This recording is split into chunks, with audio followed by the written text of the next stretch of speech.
Good evening and salutations, my Days of Our Lives fans. Wow.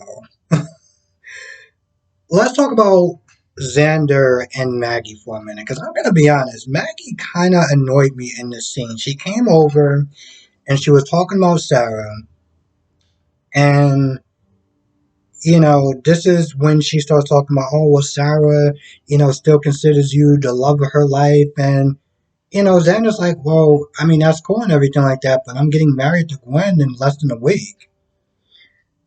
And Maggie's like, you mean even after everything that Gwen's done? And I'm just not there looking at this whole situation. I'm like, Maggie, what's the point of you coming here? Because you know Sarah's condition. What do you expect him to sit there and wait and just hope that things get better? I mean, he's supposed to put his life on hold because you want him to marry your daughter? That's like, come on. And my whole thing is like, she knew about Gwen when she came over there. So what was the point of you going over there to do? I don't understand. He knows about her condition. So why did you come over there for? To try to stall the wedding or to, you know, I don't understand what was her point being there. She does sit there and tell him that, he's going to be, well, Sarah's going to be moved to Florida so this way she can get the proper treatment, the same place that Abby was. And, more or less, he's like, listen, I'm moving on. Gwen is a great person. Here's the way I look at this whole thing between Gwen and Sarah. I don't really do the whole, who looks cute or who's better for who or anything like that. But with Sarah, Xander wanted to be a better man for Sarah. Xander didn't want to be a better man because he wanted to be a better man. He wanted to do it for Sarah. And Sarah, a lot of times, would sit there and, I felt like Sarah didn't accept him for who he was. A lot of times she would sit there and be like, oh, the way she would sit there and judge him or be upset when he didn't do what she thought was right. I'm gonna sit there and talk about the whole baby kidnapping thing for the twins. And, Sarah was like, no, he's gonna sit there and he's gonna do the right thing. And it's like, listen, I really felt like he should have did the right thing, but he should have did the right thing as far as helping out the cops, Lonnie and Eli, because it was the right thing to do, not because Sarah, you know, kind of demanded him to do it. Things like that, situations like that, it was like, you're not doing this because you want to be a better person for yourself. You're doing this because of her. But with Gwen, she accepts him, flaws and all. So, with that being said, she leaves.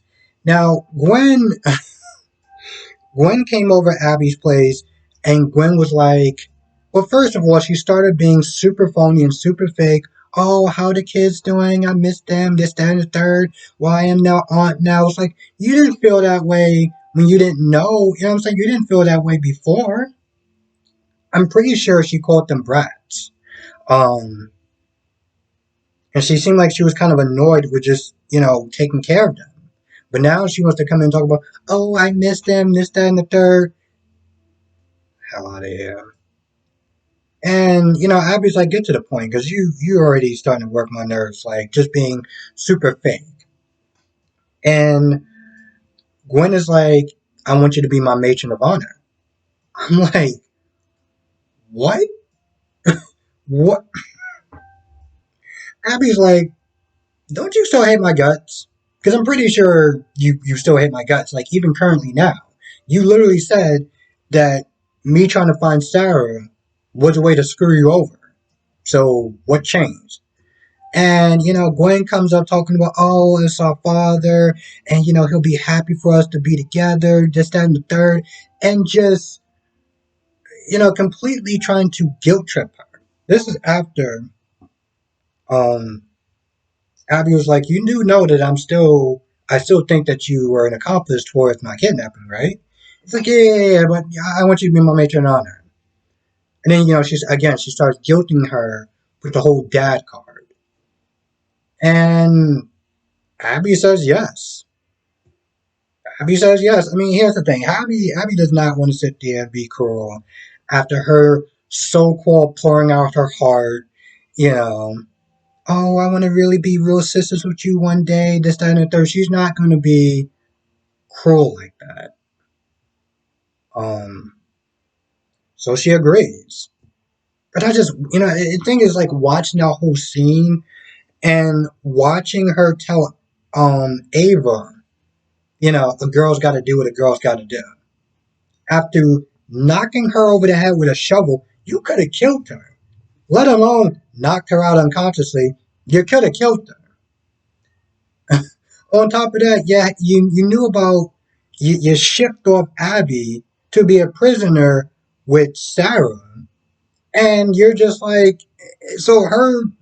Uh, I just, even when she was trying to be all heartfelt, part of it just made me feel disgusted. Like, you kidding me? After everything you did, you want to try to open up a vein, and we're supposed to be like, oh well, she's trying, she's really trying. Yeah. Towards the end, she winds up meeting up with Xander, and Xander tells her about Sarah's condition, and being shipped off to Florida. And of course, Gwen's like, well, hopefully they can help her live somewhat of a normal life. My whole thing is like, again, when Ava, talking about running the crime family, says that what you're doing is dark, when she's judging you, despite all the things that she did, when she's judging you for what you did, you screwed up. But of course, they talk about getting married and everything like that, and you hug and blah, blah, blah, blah, blah. Towards the end, she winds up meeting up with Leo Starks, and she knows him. Like, they seem like they're best buds. Just good old besties. You know, given who Leo is, I'm not really surprised at this point. Not really surprised that he would be besties with Gwen. Gwen. Let's just think about that for a minute. Of course, Chad winds up seeing Abby at the end, and seeing them hug, Chad's like, did I walk in the right house? Finds out that, Abby's going to be her matron of honor, and, realizing that, she did kind of guilt her into it. Chad's like, all right, so you can call her now. It's not too late. You can call her now, and you could just tell her no, as in like hell no. I'm sitting there wondering what. Neither of them actually have jobs. I don't even understand how they're staying where they're staying at. Let alone trying to pull off this wedding. Xander's not there looking at suits and everything like that, costing an arm and a leg. Um, so where are they coming out with this money from?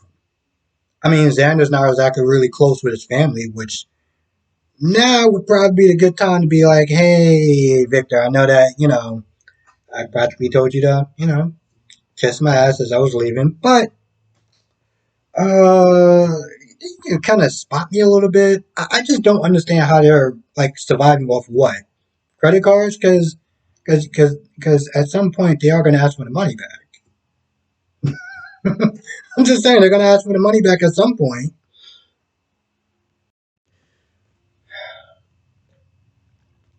Chloe, Brady runs into Nancy, and Nancy's like, I'm about to sign divorce papers. And of course, they're like, no, don't do it.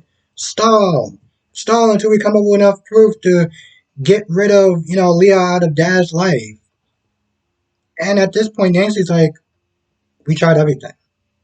He knows about everything, the prostitution, all that. He knows, and he still wants to sit there and be with Leo. So, he's on his own.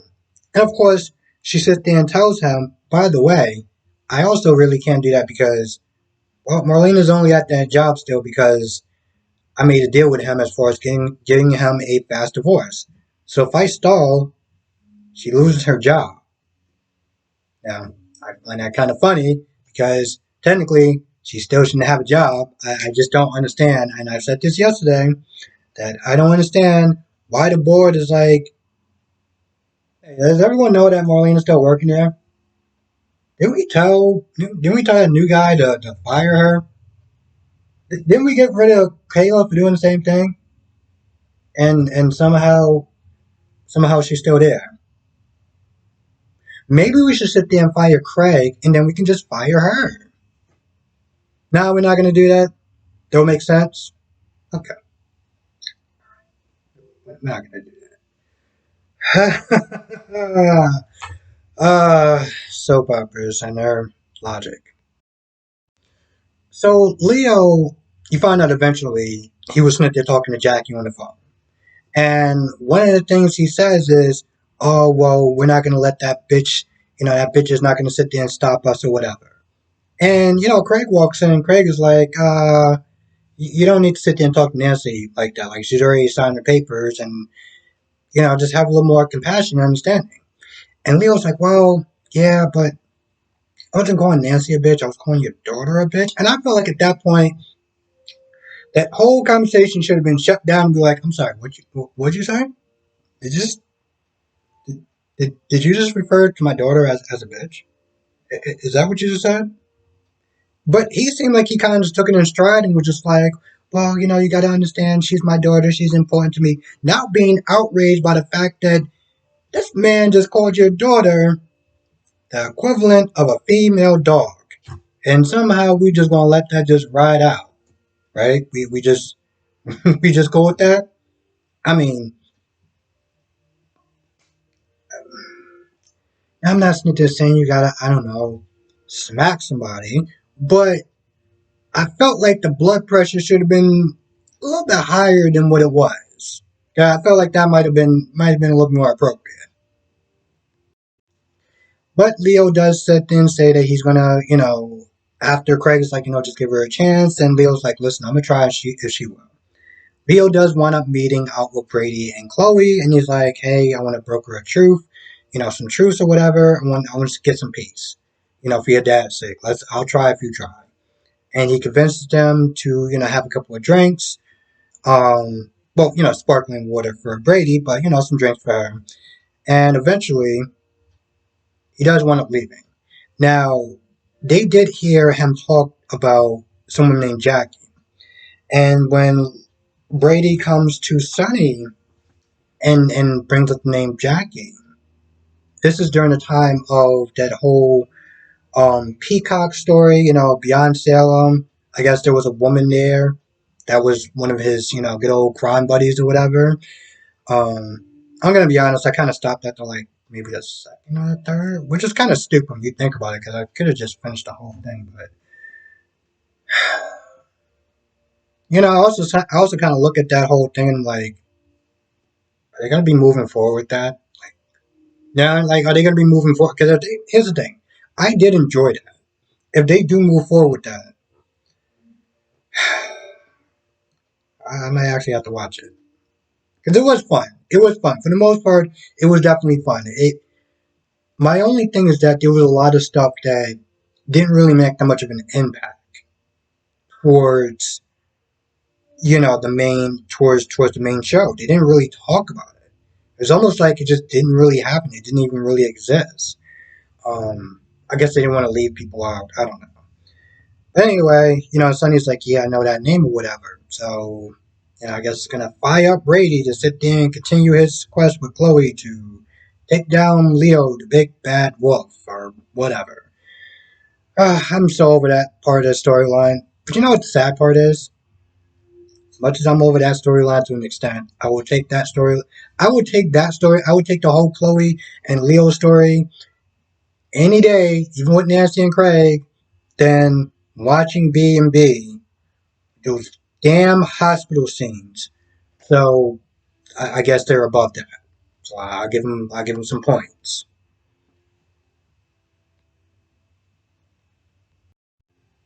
Justin is there, and he's ready to get the papers and sign, and Craig gets there, and Craig is like, hey, everything seems pretty standard. And of course, Nancy gets upset. And I'm like, Nancy, just sign the damn papers. And I was like, at this point, I was like, just sign the damn papers. I don't want to hear you whine or cry or anything else. I'm just, I don't care anymore.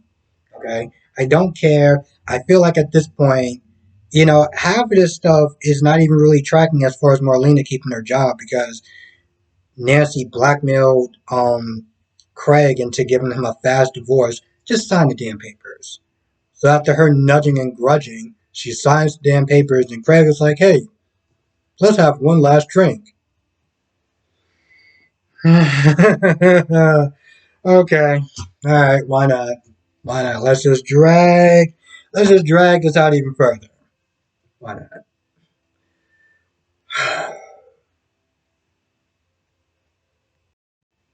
Oh, and then there's this little, well, I don't want to say it's a little subplot story, but it's pretty much just Sunny talking to Chad about, whether he should stay or leave. And at the end of it, it doesn't really matter. It doesn't really matter because he's still confused. He still doesn't know if he should stay or leave. He's like, well, I gotta sit there and talk to Will and everything like that, and then we'll just kind of go from there. Well, if that's the case, then why the hell did you sit there and bring him for? I mean, he gave you a list of pros and cons to sit there and help you decide on whether you should stay or leave, and at the end of it, it wasn't productive because you didn't come to a conclusion. So everything that you did up until this point was waste everyone's time. I mean, it's nice. Don't get me wrong. It's nice seeing Chad act like a decent human being, and not the privileged dick that sometimes I see him act like. But with that being said, you just literally, I'm sorry, they ran down the clock.